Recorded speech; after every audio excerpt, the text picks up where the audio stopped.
আগামী 12 মে অনুষ্ঠিত হবে অসমের নতুন মন্ত্রিসভার শপথ গ্রহণ অনুষ্ঠান। শপথ গ্রহণ অনুষ্ঠানে উপস্থিত থাকবেন প্রধানমন্ত্রী নরেন্দ্র মোদী, অমিত শাহ।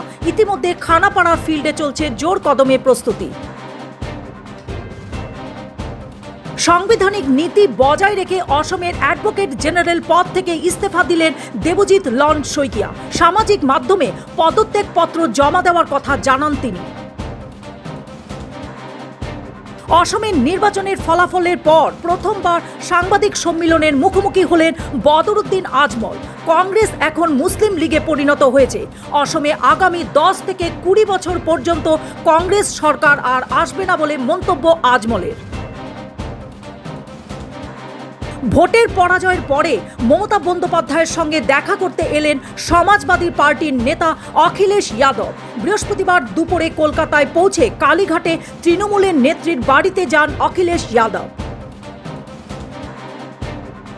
পশ্চিমবঙ্গ সহ 5 রাজ্যের মিটেছে ভোট পর্ব। আজ থেকে এই সমস্ত রাজ্যগুলো থেকে তুলে নেওয়া হলো নির্বাচনী আচরণবিধি।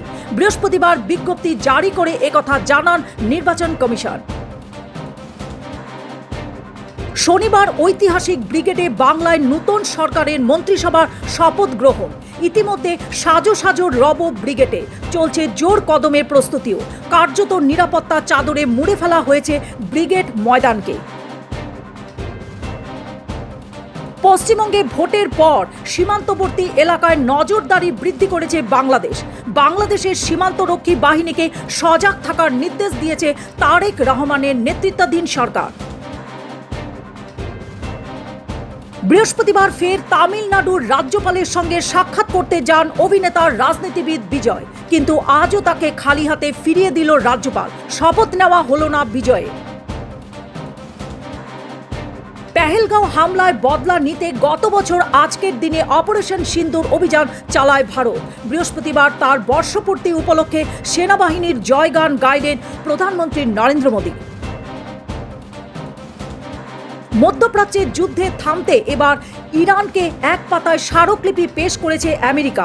সেই প্রস্তাবে ইরান সাড়া দিবে বলে দাবি সংবাদ সংস্থা রয়টার্সের।